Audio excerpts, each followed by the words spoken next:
श्री स्वामी समर्थ. जय जय स्वामी समर्थ. स्वामींचं नाव घेऊन मी या व्हिडिओला सुरुवात करते. हिंदू धर्मशास्त्रात अधिक मासाला अत्यंत पवित्र आणि फलदायी मानले जाते. सन 2026 मध्ये हा पुण्यपर्व काळ ज्येष्ठ महिन्यात आला आहे.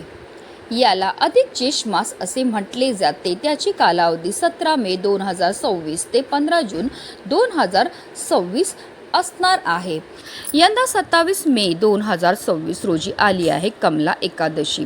अधिक मास किंवा पुरुषोत्तम मासाचे अधिपती स्वतः भगवान विष्णू आहेत. त्यामुळे या महिन्यात येणाऱ्या एकादशी सामान्य एकादशीपेक्षा अनंत पटीने अधिक फलदायी मानल्या जातात. हा योग फक्त 3 वर्षातून एकदाच येत असल्यामुळे आध्यात्मिक उन्नतीसाठी याचे विशेष महत्त्व आहे. अधिक मासातील शुक्ल पक्षातील या एकादशीला पद्मिनी किंवा कमला एकादशी म्हटले जाते. या दिवशी व्रत केल्याने कीर्ती, वैभव आणि संतती सुख प्राप्त होतं. हे व्रत भक्ताला वैकुंठ प्राप्तीचे अधिकारी बनवतं आणि जीवनातील भौतिक दुःखे दूर करते. शास्त्रामध्ये वर्णन आहे की पुरुषोत्तम मासातील या एकादशीचं व्रत करून भगवान विष्णूंच्या पुरुषोत्तम स्वरूपाची पूजा केल्याने शेकडो अश्वमेध आणि वाजपेयी यज्ञ इतके पुण्य लाभते. या तिथीला व्रतासोबत दीपदान, अन्नदान आणि ओम नमो भगवते वासुदेवाय या मंत्राचा जप केल्याने पितरांना मोक्ष प्राप्त होतं आणि साधकाच्या जीवनात सुख समृद्धी नांदते. धार्मिकदृष्ट्या हा दिवस अतिशय महत्त्वाचा असल्यामुळे या दिवशी काही प्रभावी उपायाने सेवा देखील केल्या जातात. आणि म्हणूनच कमला एकादशीच्या दिवशी तुम्ही व्रत नाही केलं तरीही चालेल, पण तुळशी जवळ ठेवा ही वस्तू ठेवल्यामुळे घरामध्ये चहूबाजूने पैसा येऊन धन, संपत्ती, पैसा, सुख भरभरून मिळेल. घराची, मुलांची, पतीची भरभरून अशी प्रगती होणार आहे. घरामध्ये अखंड लक्ष्मीचा वास हा होणार. ते अशी कोणती वस्तू जी आहे ती आपल्याला तुळशीजवळ ठेवायची, कोणत्या वेळेत ठेवायचे त्याबद्दल सविस्तर आणि महत्त्वाची अशी माहिती मी तुम्हाला या व्हिडिओमध्ये देणार आहे. तो व्हिडिओ पूर्ण पहा आणि जर तुम्ही माझ्या चॅनलवर नवीन असतील तर चॅनलला सबस्क्राईब करा आणि शेजारी बेल आयकॉनसुद्धा प्रेस करा, जेणेकरून तुम्हाला माझ्या नवनवीन व्हिडिओचं नोटिफिकेशन हे मिळत राहील आणि तुम्ही एक पण व्हिडिओ मिस करणार नाही. आणि कमेंटमध्ये ओम नमो भगवते वासुदेवाय नमः लिहायला अजिबात विसरू नका. आता हा उपाय आपल्याला कधी करायचा तर कमला एकादशीच्या दिवशी तुम्ही हा उपाय एक तर सकाळी करू शकतात किंवा संध्याकाळी करू शकतात. जर हा तुम्ही उपाय सकाळी करणार आहेत तर तुम्ही जास्तीत जास्त सकाळी 9:30च्या अगोदर हा उपाय जो आहे तो करायचा. आता तुम्ही हा उपाय संध्याकाळी करणार असतील तर तुम्ही संध्याकाळी 9:30 वाजेपर्यंत हा उपाय जो आहे करू शकतात. म्हणजे 6:30 वाजल्यापासून तुम्ही अगदी 9:30 वाजेपर्यंत हा उपाय केला तरीही चालणार आहे. विष्णू पुराणामध्ये साक्षात श्री हरी विष्णूंनी असं स्वतः सांगितलं की दिवसभरामध्ये 7 वेळा माता लक्ष्मी ही आपल्या घरामध्ये आगमन करत असते. त्यांनी सकाळ आणि संध्याकाळच्या वेळेस सकारात्मक लहरी ह्या खूप जास्त प्रमाणामध्ये जागृत असतात आणि म्हणूनच या वेळेमध्ये आपण हा उपाय जर केला तर त्या उपायाचं आपल्याला खूप अधिक पटीने फळ हे प्राप्त होणार. या पवित्र महिन्यातील पहिली एकादशी ही सुख, समृद्धी आणि संपत्ती प्राप्त करण्यासाठी खूप खास मानली जाते आणि म्हणूनच या एकादशीच्या व्रतासोबत तुळशीची पूजा, सेवा करण्याला सुद्धा विशेष महत्त्व हे दिलं जातं आणि म्हणूनच या दिवशी प्रत्येक जणाने आवर्जून तुळशीची विधिवत पूजा ही करायची आहे. बघा, ज्या घरामध्ये एकादशीचं व्रत केलं जातं त्या घरामध्ये तुळशीची पूजा झालीच पाहिजे, कारण त्याशिवाय या व्रताचं फळ जे आहे तर ते आपल्याला मिळत नाही. या कमला एकादशीच्या दिवशी तुळशीची पूजा केल्याने घरात सुख समृद्धी ही टिकून राहते. तसेच साक्षात माता लक्ष्मी ही आपल्यावरती धन वर्षाव करत असते. म्हणून जर तुम्हाला सतत पैशाच्या आर्थिक अडचणी येत असतील, घरामध्ये पैसा टिकत नसेल, कष्ट आणि मेहनत करूनही तुमच्या कष्टाला आणि मेहनतीला हवं तसं यश मिळत नसेल किंवा तुमची एखादी छोटा मोठा उद्योग व्यवसाय असेल तो व्यवस्थित चालत नसेल किंवा तुमच्यावर एखादं कर्ज झालं असेल, कर्ज घराचं असेल, जमिनीचं असेल किंवा गाडीचं असेल किंवा इतर कुठलंही कर्ज तुमच्यावरती असेल तर त्या कर्जातून लवकरात लवकर मुक्ती होण्यासाठी हा उपाय खूप जास्त प्रभावी मानला जातो. हा उपाय केल्याने आपल्या कुटुंबाची भरभरून प्रगती होते. घरामध्ये आपल्या धन संपत्ती पैशाची कमतरता पडत नाही. जेव्हा आपण या कमला एकादशीला तुळशीला ही एक वस्तू अर्पण करतो तेव्हा आपल्या आयुष्यातील कष्ट जे आहे ते दूर होतात आणि आपल्या कष्टाला नशिबाची साथ मिळते. तसेच आपल्या प्रत्येक कामामध्ये यश देखील मिळत असतं. तर त्याचबरोबर आपल्या आयुष्यामध्ये ज्या काही अडचणी आहेत त्या दूर होण्यामध्ये संकट दूर होण्यामध्ये मदतही मिळत असते. आता हा उपाय करण्यासाठी आपल्याला कमला एकादशीच्या दिवशी सकाळी लवकर उठायचं, स्वच्छ स्नान करायचं, आंघोळीच्या पाण्यामध्ये आवर्जून आपल्याला थोडंसं हळद टाकायची आणि स्नान करायचे. यामुळे भगवान विष्णूंचा आशीर्वाद प्राप्त होतो. यानंतर स्वच्छ वस्त्र परिधान करायचे.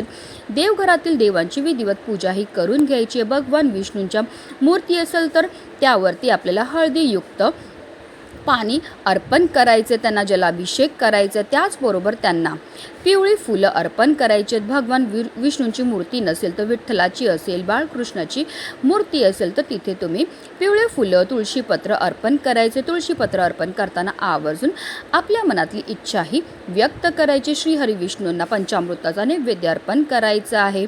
त्या नैवेद्यावर सुद्धा आवर्जून आपल्याला तुळशीचं पत्र हे ठेवायचं. आपल्या देवघरामध्ये धूप दीप अगरबत्ती लावून आपल्याला वातावरण हे प्रसन्न करायचे आणि यानंतर आपल्याला हा उपाय जो आहे तो करायचा आहे. शक्य असेल तर हा उपाय जेवढ्या सकाळी तुम्ही करता येईल तेव्हा अगदी तुम्ही ब्रह्ममुहूर्तापासून 9:30-10 वाजेपर्यंत हा उपाय करायचा प्रयत्न हा करायचा आहे. सकाळी शक्य नसेल तर तुम्ही संध्याकाळी सुद्धा करू शकतात. तुळशी मातेला साक्षात माता लक्ष्मीचं रूप म्हटलं जातं आणि श्रीहरी विष्णूंना सर्वात जास्त प्रिय ती म्हणजे तुळस, म्हणूनच तिला विष्णुप्रिया असं सुद्धा म्हणतात. तर हा उपाय करण्यासाठी तुम्हाला एक मातीची पंती जी आहे ती घ्यायची आहे. त्या मातीच्या पंतीमध्ये आपल्याला शुद्ध गाईचं तूप टाकायचं आहे. 2 लांब वातींना एक करून त्याची लांब वाती तयार करून घ्यायची. हा दिवा प्रज्वलित करायचा आहे. दिव्यामध्ये आपल्याला चिमूटभर हळद टाकायची आणि यानंतर हा दिवा जो आहे तो आपल्याला तुळशी मातेजवळ लावायचा आहे. हा दिवा तुळशी मातेजवळ लावल्यामुळे आपल्या घरातील नकारात्मक ऊर्जा नष्ट होते. माता लक्ष्मीचं घरात कायम वास राहतो. लक्ष्मीच्या कृपेने घरातील दारिद्र्य गरिबी दूर होते आणि जेव्हा तुम्ही तुळशीजवळ हा दिवा लावतो आणि त्या दिव्याखाली थोडीशी अखंड तांदूळ ठेवतात, शास्त्रानुसार अक्षदा संपत्ती आणि समृद्धीचे प्रतीक मानले जाते. या उपायामुळे घरातील आर्थिक अडथळे दूर होऊन उत्पन्नाचे नवीन स्तोत्र निर्माण होतात. प्रगतीचे मार्ग हे खुले होतात. म्हणून दिव्याखाली थोडेसे तांदूळ जे तुम्हाला ठेवायचे. यानंतर काय करायचं आहे, तुम्हाला एक धागा घ्यायचा आहे. पांढरा सुती धागा घ्यायचा आहे आणि त्या धाग्याला थोडीशी आपल्याला हळद आणि कुंकू लावून लाल पिवळं करायचं आहे. किंवा अगदी तुम्ही कलाव्याचा धागा जो असतो ज्याला रक्षासूत म्हणतात तो घेतला तरीही चालणार. तसेच आपल्याला एक कवडी घ्यायची. तुमच्याकडे पिवळ्या रंगाची कवडी असेल तर ती घ्या. आता पांढऱ्या रंगाची कवडी असेल तर तिच्यावर आपल्याला थोडीशी हळद लावून तिला पिवळं करून घ्यायचं. या नंतर ती हळद कुंकू ती कवडी आणि हा धागा घेऊन तुम्हाला तुळशीजवळ जायचं आहे. सर्वप्रथम तुम्हाला तुळशीला हळद कुंकू लावून घ्यायचं आहे. पण एकादशी आहे त्यामुळे आपल्याला चुकूनही तुळशी मातेला स्पर्श करायचा नाही आहे. कारण एकादशीच्या दिवशी माता लक्ष्मीचं निर्जला व्रत असतं आणि जर कळत नकळत आपल्याकडनं तुळशीला स्पर्श केला गेला, तिची पत्र तोडली गेली किंवा तिला जल अर्पण केलं गेलं तर त्यामुळे माता लक्ष्मीचं निर्जला व्रत हे मोडलं जातं आणि त्याचे जे दोष आहेत ते आपल्याला लागत असतात. म्हणून जे पण सेवा किंवा उपाय करायचे ते आपल्याला दुरूनच करायचे आहेत. यानंतर जो आपण धागा घेऊन गेलेले आहेत तो आपल्याला तुळशी मातेच्या मुळांच्या भोवती आपल्याला या धाग्याला गोलाकारमध्ये बांधायचं आहे. तसेच जी कवडी घेऊन घेतलेली आहे ती आपल्याला आपल्या उजव्या हातामध्ये घ्यायची आहे आणि आपल्याला ओम नमो भगवते वासुदेवाय नमः या मंत्राचा 21 वेळा जप हा करायचा आहे. आणि त्यानंतर आपल्या मनातली इच्छा ही आपल्याला बोलायची. तुमची जी पण इच्छा असेल घराबद्दल, मुलांबद्दल, पतीबद्दल, नोकरी, व्यवसाय किंवा एखादी इच्छा असेल जी काही केल्याने पूर्ण होत नसेल ती आपल्याला मनोभावे बोलायची. आणि त्यानंतर ती जी कवडी आहे ती आपल्याला तुळशीच्याच मातीमध्ये पुरून टाकायची. यानंतर तुळशीला आपल्याला 11 प्रदक्षिणा ह्या करायच्या. प्रदक्षिणा मारताना निरंतर आपल्याला ओम नमो भगवते वासुदेवाय या मंत्राचा जप हा करायचा आहे. किंवा महाप्रसाद जननी सर्व सौभाग्यवर्धिनी या मंत्राचा उच्चार करायचा. यामुळे मनातील प्रत्येक इच्छा लवकरात लवकर पूर्ण होते असे म्हटले जाते. आता ही सगळी तुमची पूजा करून झाल्यानंतर कपाळावरती तुळशीच्या मातीचा एक टिळासुद्धा आपल्याला लावायचा आहे. एकादशीच्या दिवशी पूजा संपन्न झाल्यानंतर तुळशीच्या कुंडीतील थोडीशी माती घेऊन ती आपल्या कपाळावरती गळ्यावर लावली तर त्यामुळे कुंडलीतील ग्रहांचे दोष शांत होऊन बुद्धी तीक्ष्ण होते आणि समाजात आपला मान सन्मान वाढतो. मुलं हट्टीपणा करत असतील, मुलांचं मन अभ्यासामध्ये लागत नसेल तर मुलांना सुद्धा आपल्याला तुळशीच्या मातीचा टिळा हा दररोज लावायचा आहे. बघा मुलांमध्ये सुद्धा खूप चांगले सकारात्मक बदल जे आहेत ते आपल्याला जाणवतील. आणि जेव्हा आपण या एकादशीला तुळशीला पिवळी रंगाचे धागा अर्पण करतो तसेच भगवान विष्णू आणि माता लक्ष्मी आपल्यावर प्रसन्न होते. कारण भगवान विष्णूंना पिवळा रंग हा अत्यंत प्रिय आहे. आणि जेव्हा आपण हा उपाय करतो तर हा उपाय केल्यामुळे व्यापार, नोकरी, मंदी दूर होऊन धन लाभाचे प्रबळ योग बनत असतात.